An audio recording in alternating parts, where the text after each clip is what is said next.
lecture m'apporte tant que c'est comme écrire finalement, c'est une forme de respiration. Certains vont se mettre à la méditation par exemple, au yoga, etc. Et la lecture est comme l'écriture, mais la lecture est une forme d'évasion, une forme de bonheur. Parfois, dans des moments de chaos, surgit un rayon de lumière. En 2022 éclatait la guerre en Ukraine. Démunis face à la situation tragique du pays, nous avons voulu agir à notre petite mesure. Et nous nous sommes souvenus de notre lecture bouleversante de « À crier dans les ruines », le livre d'Alexandra Koselik. Dans ce texte, l'Ukraine déjà, pays dévasté, ravagé, une autrice hantée par l'absence, qui tente de retrouver un axe dans un monde désaxé. Avec elle, nous avons mis en place des actions pour récolter des fonds et sensibiliser le public. La guerre a continué, mais notre amitié aussi. Pour cet entretien, elle m'a donné rendez-vous dans un café qu'elle aimait sans le connaître et qu'elle a voulu découvrir avec moi. Nous avons parlé longtemps au milieu de livres et de thé parfumé. Transmission, sensibilité, douceur, ces mots lui vont bien. Au quotidien, dans son métier d'enseignante, avec ses romans dont le dernier, L'Archiviste, paru en 2022 aux Forges de Vulcain, elle veut garder la trace de ce qui nous rend humains, vivants. Et parfois, seuls les livres peuvent nous aider à retrouver la direction. Sa voix est douce et son amour des livres infini. Parler avec Alexandra Koselik, c'est prendre un café avec une amie et se retrouver entouré de 1000 autres compagnons de longue date. Les livres, en nous, autour de nous. Pour ce nouvel épisode de notre podcast Des gens qui lisent dans la bibliothèque des écrivains, j'ai traversé les livres de la vie d'Alexandra Koselik. Non, c'est trop mignon. Puis c'est plein de livres. Ouais. Les habitants de Colombes, c'est des Colombiens? Oui. C'est vrai? Je ne savais pas. Je croyais que j'avais colombienne. Tu es colombienne. Je suis contente de te voir. Oui, pareil. La première question que j'aime bien poser et j'ai envie de t'entendre là-dessus, c'est où sommes-nous et pourquoi tu as choisi ce lieu pour notre rendez-vous? Alors on est à un café qui s'appelle Café Cannelle à la Garenne-Colombes, c'est à 5 minutes de chez moi et je passe souvent devant ce café. Et c'est la première fois que j'entre dans ce café. Et là, c'était l'occasion, effectivement, de découvrir ce lieu qui, de l'extérieur, me semblait bien sympa, puisqu'il y a, il y a quelque chose de un peu foutraque qui se dégage de ce lieu et en même temps cosy avec plein de cadres, des livres, des jeux. Où est-ce que tu aimes bien lire? Tu as des endroits préférés pour te poser avec un livre? Alors si c'est vraiment pour me poser, c'est chez moi. Chez toi. Mais sinon, je peux lire n'importe où. C'est-à-dire, j'ai toujours un livre, voire plusieurs dans mon sac. Ok.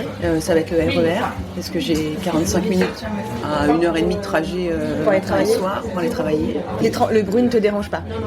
Non. Tu arrives à te mettre dans ta bulle? Je mets de la musique. Tu te mets de la musique dans les oreilles pendant que tu lis? Ouais. Ça te déconcentre pas? Alors je mets de la musique douce. Ok. Je sais me créer une bulle. Alors ça, je pense, c'est parce que je travaille dans un lieu extrêmement bruyant. Les couloirs d'un collège, la cour de récréation, sont des choses très bruyantes. Je sais m'extirper de tout ça. Parce que sinon, je pense qu'on devient fou si on écoutait tous les bruits. Créer des bulles, finalement, pour pouvoir, par la suite, être mieux dans la réalité. Est-ce que ça serait un peu ce que représente la lecture pour toi? Ou comment tu le définirais? En fait, ma question, c'est ça te fait quoi de lire, toi? Mais si on reprend le tout début de ma vie de lectrice, en quelque sorte. Alors, avant mes 9 ans, j'ai pas vraiment de souvenirs, ou très peu de souvenirs. Donc, je pourrais pas parler des tout premiers livres, 4-5 ans, là où je suppose que ma mère me lisait des choses, mais je ne sais pas.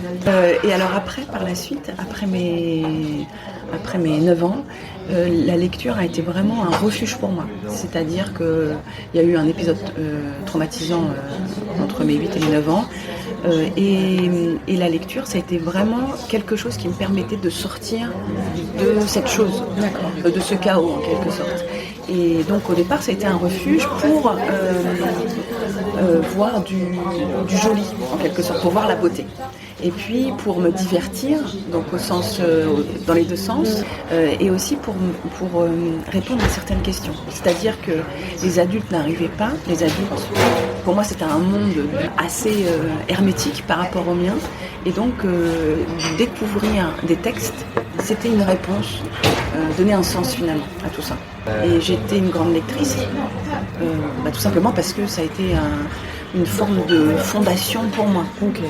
Alors après, par la suite, je suis devenue professeure de lettres et prof de lettres, tout simplement parce que pour moi, c'était important de rester près des livres. Okay. Je ne pouvais pas faire autre chose que m'éloigner de la littérature. Et puis, un métier autour aussi de pas tant l'enfance, mais plutôt de l'adolescence, tu vois. De rester au contact. Parce que moi-même, comme la littérature m'avait apporté des choses durant mon adolescence, il fallait aussi que je sois au contact d'enfants, d'adolescents. Alors, vers mes 30 ans, j'avais gardé justement ce côté un peu refuge de littérature et je ne le partageais à personne, si ce n'est à mes élèves, par exemple. Et en revenant un jour d'une librairie où j'avais acheté un livre, comme d'habitude, et j'ai remis ce livre dans ma bibliothèque et je l'avais déjà. Je me suis dit, mais je suis trop bête. Tu avais oublié que tu l'avais. J'avais oublié que je l'avais. Et ce que j'ai voulu faire à cette époque-là, c'est de laisser une trace de mes lectures quelque part. Et pas dans un carnet, bizarrement, mais à cette époque-là, mon frère était très tourné vers tout ce qui est site, blog. Et donc j'ai demandé à mon frère s'il pouvait me créer un blog. Et je crois que c'était 15 jours après, j'ai découvert qu'on pouvait, grâce à un commentaire laissé par une lectrice, qu'on pouvait laisser des commentaires, tu vois, c'est-à-dire mon niveau du blog. Et j'ai parcouru finalement différents blogs en me disant mais c'est génial, il y a des gens qui aiment la littérature autant que moi. Et donc là, ça a été le début d'une grosse période où ça a décuplé mon envie de lire, tout simplement parce que ces blogs m'ouvraient un horizon de lecture. Et donc là, ça a été une forme d'apothéose où je suis devenue une boulimique au plus fort, c'est-à-dire quand j'étais en congé maternité, au plus fort c'était un livre par jour. Et puis après, ces lecteurs virtuels sont devenus des amis, c'est-à-dire que... C'est-à-dire donc que... le livre a initié la rencontre, en fait. C'est à l'origine de la rencontre humaine. Exactement. Est-ce que tu as organisé un classement? Est-ce que tu as une ou plusieurs bibliothèques? Comment vivent les livres dans ton appart? Alors il y a en gros trois grosses bibliothèques dans mon entrée. Dans l'entrée, il y en a 3? Oui. Ok. Déjà, ça pose le décor quand on rentre. C'est un long couloir, donc j'avais la possibilité. Voilà. Très bien. Et là, alors ce sont des livres. Alors c'est assez bizarre.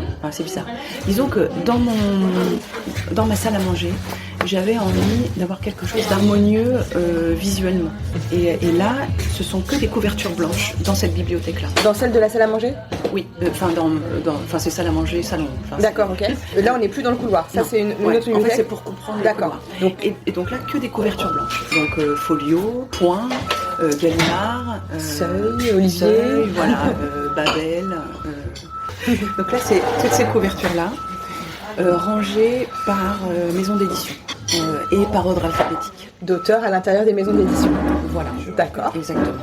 Et donc dans l'entrée, j'ai mis les livres à tranches, des tranches colorées. Donc les BD, mes dictionnaires, pocket, livres de poche. Et après, l'année dernière, comme de nouveau j'avais des livres qui s'entassaient dans ma chambre, donc il y a un mot japonais qui dit qu'on entasse les livres près de son lit, alors je sais plus ce que c'est comme mot japonais. Après recherche, l'art d'empiler des livres non lus au pied de son lit s'appelle le tsundoku. Donc j'ai racheté une bibliothèque pour mettre dans le salon, qui est de ce côté-là, donc je vois pas, c'est pas en face de mon canapé. Et là, de nouveau, il n'y a pas de rangement. Okay. C'est-à-dire que c'est les livres que je n'ai pas lus. Ok, il y a une bibliothèque à peu près spécifique pour les livres qui sont à lire. C'est ça. Et une fois qu'ils sont lus, ils vont dans l'une ou l'autre selon leur couleur, leur taille, etc. Donc c'est pas une pile à lire, une palle comme on dit sur les réseaux sociaux, c'est une bibliothèque à lire, c'est une palle, c'est une balle. Tu relis tes livres? Alors, ça t'arrive d'en relire? Alors je les relis, mais pas intégralement. Pas entièrement, d'accord. C'est-à-dire que je sais... Que tu n'auras pas besoin de t'y replonger ou... Oui, voilà, exactement. Okay. En fait, je vois ça aux pages cornées, parce que je corne les pages. D'accord. J'écris aussi sur mes livres. D'accord. Ne m'en veuillez pas. Mais pour moi, quand j'ai aimé un livre, donc je l'ai corné, je l'ai annoté, et je peux rouvrir le livre et me replonger immédiatement dans ce que j'ai aimé. Dans le passage que tu avais identifié. C'est comme un album photo. Ah oui, tu vois. C'est joli comme image. Et quand tu écris, c'est quoi? T'as besoin de faire un commentaire ou c'est une note pour toi-même plus tard quand tu vas relire? Qu'est-ce que tu écris? Alors ça dépend vraiment. Par exemple, parfois, quand je corne, alors ça peut être vraiment une expression.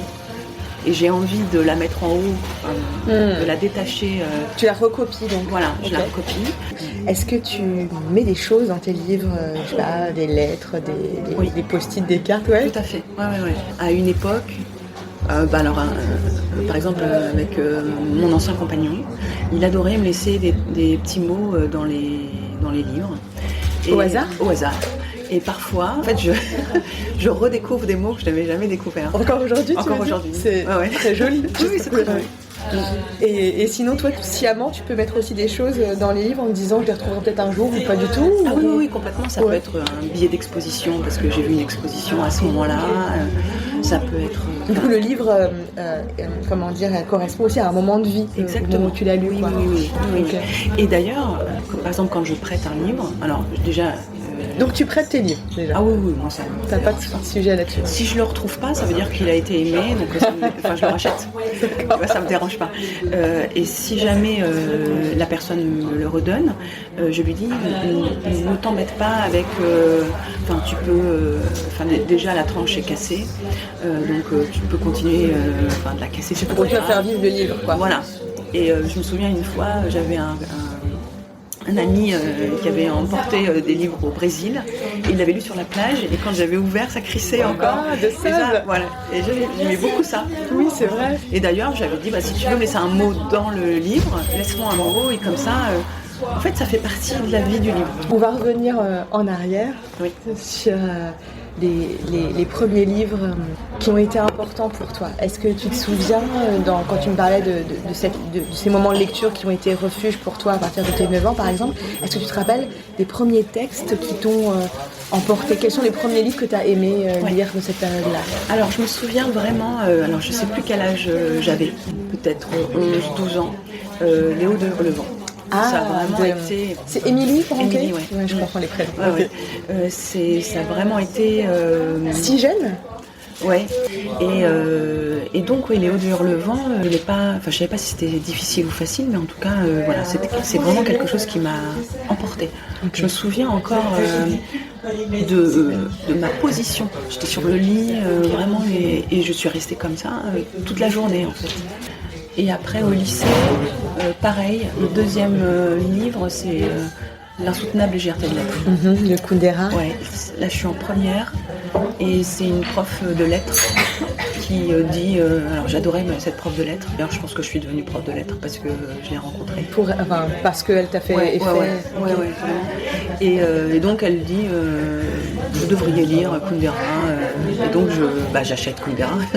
Et là pareil, dans le bus, et je commence et je me rappelle les chaos du bus. Ah oui. Et de me dire mais qu'est-ce que c'est génial ce truc, et d'être emporté pareil. Et là, pareil, la réalité qui disparaît.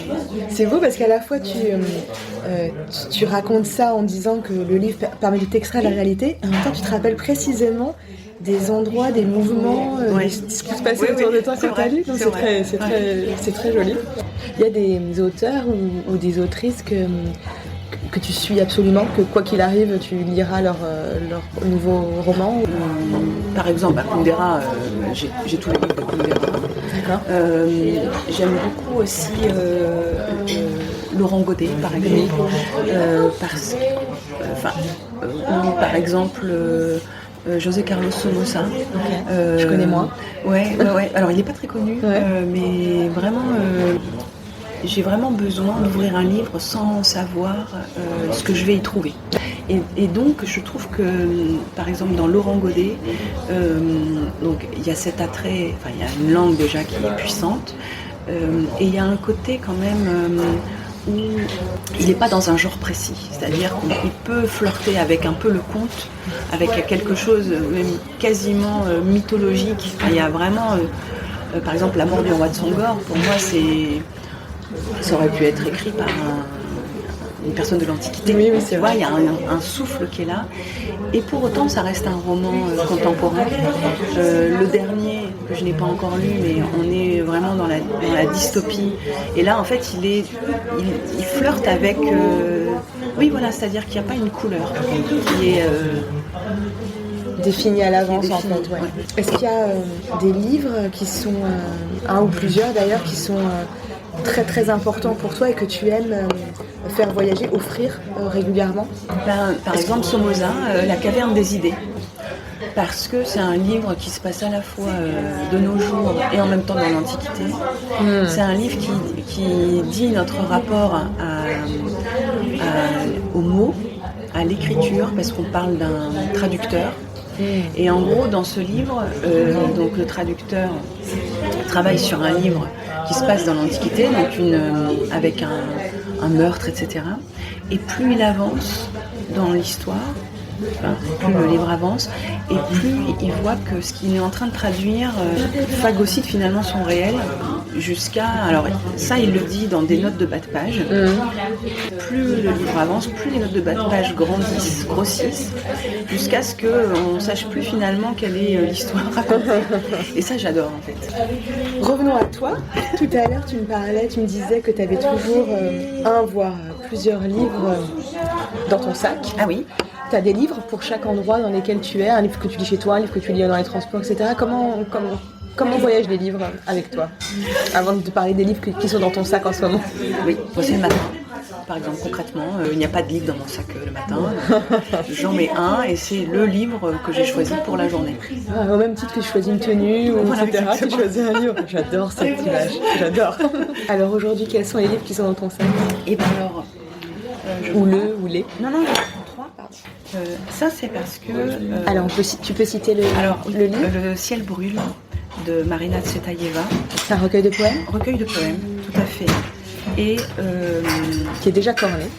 Alors oui, je vois ça. Là, voilà, exemple. Écrit avec des cœurs. Voilà. Il y a des cœurs, il y a des... Des passages que tu recopies? Alors, pas forcément. Pour celui-ci... Pour celui, alors par exemple pour ce poème, ça c'est quand j'écrivais à crier dans les ruines. Alors après, je trouve qu'il y a une thématique quand même. Le ciel brûle, donc recueil de poèmes. Hélène Sixou, Incendier. Et avec un sous-titre Qu'est-ce qu'on emporte. Je trouve ça rien que là. Le sous-titre est magnifique. C'est déjà Incendier, voilà. Qu'est-ce qu'on emporte, j'adore. Et le Respire. Ouais, on a eu Marielle Massé. Donc voilà. Il y a quand même une thématique de l'incendie, de quelque chose qu'à voir avec... L'incendie, la respiration, enfin ce qui est nécessaire pour la vie, quoi. C'est ça, ouais. Est-ce qu'on peut respirer quand on brûle Voilà, enfin c'est... Ce ne sont pas des romans, ces trois-là. Donc tu les as pris spécifiquement pour en parler avec moi aujourd'hui. C'est pas des livres que tu as forcément en cours? Alors ça, c'est un roman. C'est celui de Hélène Sixou? Oui. D'accord. C'est un roman à la Sixou, je dirais. Ok. Un roman ovni. Donc on lit pas du Sixou comme par exemple du Godet. Enfin, oui. Il y a une trame narrative, mais il y a quelque chose d'autre qui flirte avec un poème en prose, sans lettres. Ça non, effectivement. Le Respire de Marielle Massé. C'est un essai. Ça, c'est parce que j'en ai entendu parler cet été. Il n'était pas encore sorti. Elle en parlait? Ouais. D'accord. Et je l'ai trouvé magnifique. Donc j'avais envie de le lire. Marina Tsvetaeva, je ne me rappelle plus comment je l'ai découverte. Peut-être parce qu'elle a correspondu avec Boris Pasternak. Okay. Et c'est un auteur que j'aime beaucoup et donc voilà, par contamination, je me suis dit bon, s'ils ont établi une correspondance, c'est qu'ils avaient des choses à se dire et peut-être que, et puis effectivement, j'ai bien aimé aussi. Le Incendier, je ne connais pas du tout, je n'en ai pas entendu parler. Est-ce que tu pourrais en dire 2 mots? De quoi s'agit ce texte? Oui, alors il y a en gros, le propos, ça c'est quelque chose qui m'a pas mal interpellée depuis. En fait, l'an dernier, alors là on va parler un peu actualité, oui.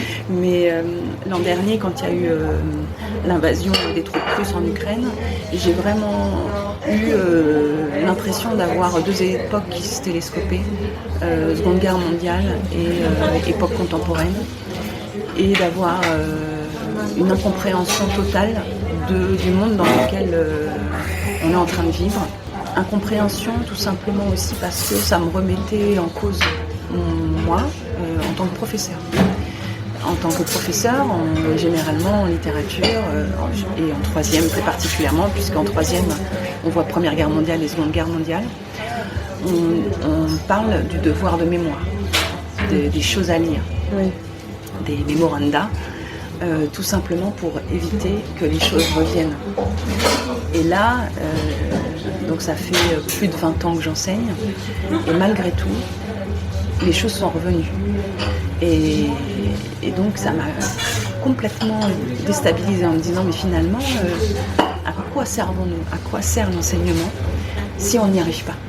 Si quand au bout de 50, 70 ans, quand l'autre génération s'éteint, quand il n'y a plus de témoins finalement directs, est-ce que c'est ça qui fait que la chose revient, enfin une forme de chaos revient?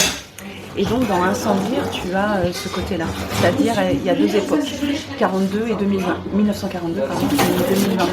D'accord. Avec vraiment quelque chose de l'ordre des Juifs, donc en 1942 où fuir, etc. Et là en 2022 finalement où fuir. Et moi c'est quelque chose qui m'interpelle énormément, c'est-à-dire que donc moi je suis petite fille immigrée, des gens qui ont fui un pays pour aller vers un ailleurs meilleur. Et là finalement, dans ce que je perçois du monde, avec cette question de où fuir, je ne sais pas répondre.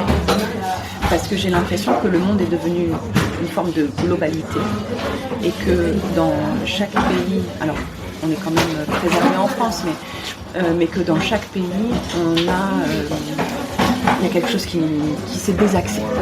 Voilà. Et j'arrive pas à trouver l'axe. Et là, t'as trouvé une réponse ? Non. Alors, peut-être trouver une réponse dans ce qui subsiste malgré tout, des petits gestes quotidiens, dans la beauté du quotidien, et de recréer une forme de dynamisme de cette façon-là, pour ne pas s'écrouler déjà, pour ne pas nous écrouler, et puis après pour donner du sens à quelque chose déjà autour de nous, et puis après de l'étendre. Alors, un peu plus peut-être quand il y a un roman, mais découvrir des personnages, s'extraire finalement de qui on est pour aller à la rencontre de l'autre. Il n'y a pas une meilleure façon finalement pour développer une forme d'altruisme. Voilà. Enfin, finalement, c'est de... Parce que dans un roman, on va travailler aussi les zones d'ombre d'un personnage, le côté aussi lumineux, toutes les facettes. Et c'est vraiment apprendre à ne pas juger à l'emporte-pièce, mais parce que c'est aussi un temps long la lecture, donc c'est une forme on infuse avec ces personnages, et par la suite, quand on vit soi-même quelque chose dans la réalité, on est plus armé, même si le mot est moche, mais plus armé pour ne pas juger, mais pour au contraire reprendre cette distance qu'on a eue. Et ça c'est important, plus. Est-ce qu'il y a un texte dernièrement qui t'a particulièrement bouleversé ? Alors, il y a un texte que j'ai lu cet été qui m'a bouleversée par son authenticité. Alors, je crois que ça s'appelle L'année de la pensée magique. Oui, de Joanne Didion. Oui. Alors, au départ, c'était une lecture travail. Et c'est devenu une lecture plaisir. Est-ce qu'il y a un livre, un texte dont tu t'es dit à la lecture, j'aurais vraiment aimé écrire ça, qui t'a donné le déclic aussi peut-être pour écrire, je sais pas? Alors pas le déclic pour écrire, mais là dernièrement il y a un livre qui est sorti et c'était quelque chose que j'avais envie d'écrire depuis longtemps. C'est Pallas de Marine Carteron. C'est raconter l'Odyssée mais selon le point de vue des femmes.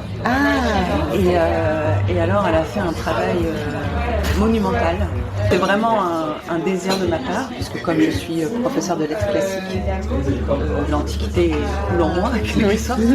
Et donc j'avais toujours cette envie de travailler l'Odyssée mais différemment, ou l'Iliade, Oui. Et donc là, je sais, Zut, j'aurais bien aimé faire ça. C'est ça. Mais bon, elle a magistralement fait, donc ça va. Est-ce que tu sais déjà quel est le livre dans la bibliothèque des livres à lire que tu vas choisir pour ta prochaine lecture? J'ai acheté la semaine dernière un livre de... je crois que c'est Marie. Oui, c'est Marie Charelle. Oui. Qui a peur des vieilles. Ah oui. Ok. Donc tu vas passer en haut de la pile. Merci, on a abordé beaucoup de choses. On va arriver sur la dernière partie de cette discussion qu'on a intitulée très sobrement « Passeport littéraire ». Alexandra Koselic, si tu étais un titre de livre. J'espère que ça ne va pas paraître mégalo. Mais quand on travaille sur un titre de roman, il faut qu'on aime ce titre. Et donc le titre de mon premier roman, qui d'ailleurs n'est pas de moi, mais qui est d'Aragon, donc on va dire que c'est Aragon lui-même. Mais si j'étais un titre, effectivement, à crier dans les ruines, parce que là je pense qu'il est urgent de crier, et dans les ruines, parce que ce passé nous dit des choses de notre avenir. Si tu étais une héroïne ou un héros de roman, est-ce qu'il y a un personnage un peu marquant pour toi que tu aurais aimé incarner? Je crois qu'elle s'appelle Lana dans Docteur Zhivago. Ah, c'est l'amoureuse. Ouais. Ok. Tu peux dire pourquoi ou pas? Parce que c'est un amour interrompu. Disons, malgré l'amour, il y a eu une interruption. Petite parenthèse, tu lis énormément et des choses très très variées, mais est-ce que tu arrives quand même à définir, à identifier ce qu'il faut pour qu'un livre t'emporte? La musique, la langue. Ok, j'aime beaucoup cette réponse. Est-ce que tu es de ces lecteurs, lectrices qui notent des phrases, des citations des livres qu'ils lisent? Et si oui, est-ce qu'il y en a une qui t'accompagne particulièrement? Alors, je ne note pas de citations, sauf dans les livres eux-mêmes. Ok. Citer c'est pas dans un livre, mais on peut quand même. Bien sûr, oui, vas-y. C'est une citation, enfin c'est une phrase que j'ai vue, on devait être en 2000-2001, à une expo à Caen, autour de Camille Claudel. Et il y avait cette phrase inscrite sur un mur, c'était « Il y a toujours quelqu'un d'absent qui me tourmente ». Et alors ça, j'ai dû rester bouche bée devant cette citation. Et je crois que c'est ça qui correspond à toi. Oui, voilà, à moi, à mon écriture. Est-ce que tu crois que tes recherches de lecture ou ton travail dans l'écriture essaie de répondre quelque part à l'interrogation implicite qu'il y a dans cette phrase? Ah oui, complètement. À l'absent qui te tourmente? Ah ouais, non mais ça, je pense que, je sais pas, mais là pour l'instant, effectivement, il y a toujours eu des absents dans mes livres. Enfin, ouais. Et donc, je ne peux pas répondre à cette question dans la réalité. Et donc, je la travaille dans l'écriture.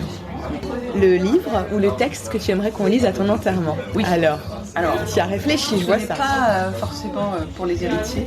Vous pourrez changer. Oui, mais ça raconte quelque chose de toi maintenant aussi. Ça. Et donc c'est un livre qui est tiré du recueil que tu m'as cité tout à l'heure, Le ciel brûle. Est-ce que tu veux le lire? Bon, j'ai ouvert l'écrin de fer. J'ai sorti ce cadeau de larmes, un anneau serti d'une immense perle, une immense perle.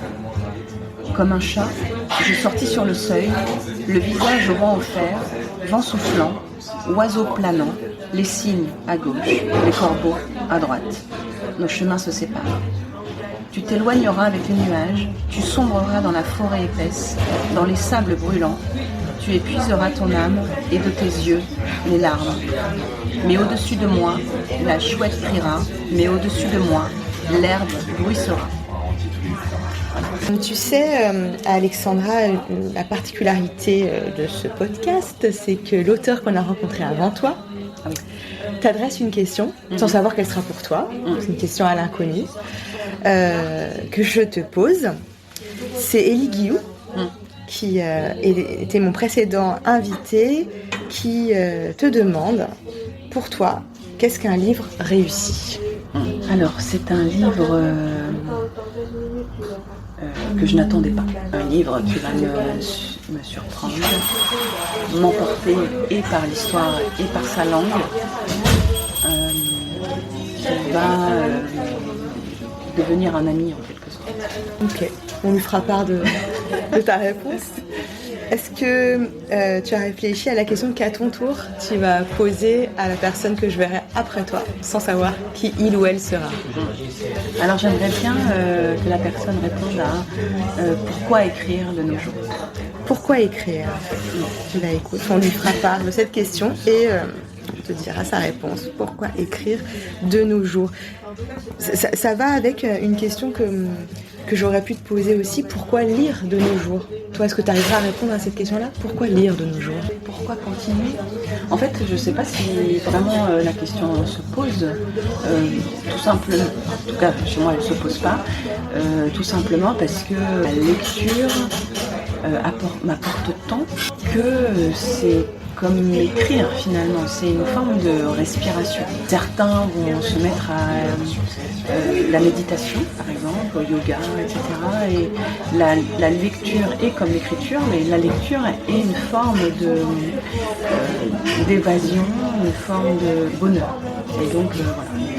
La question chez moi, c'est pourquoi se priver d'un tel bonheur? Faut finir là-dessus. Je trouve que c'est pas mal. Merci beaucoup Alexandra, c'était vraiment super d'échanger avec toi. C'était le podcast des gens qui lisent dans la bibliothèque des écrivains avec Alexandra Costelli. Retrouvez sa sélection de livres et les autres épisodes sur le site de la librairie www.lesgentsquilisent.fr. Si vous avez aimé ce podcast, parlez-en à d'autres gens qui lisent. À bientôt, à la rencontre d'une autre bibliothèque et belle journée dans les livres.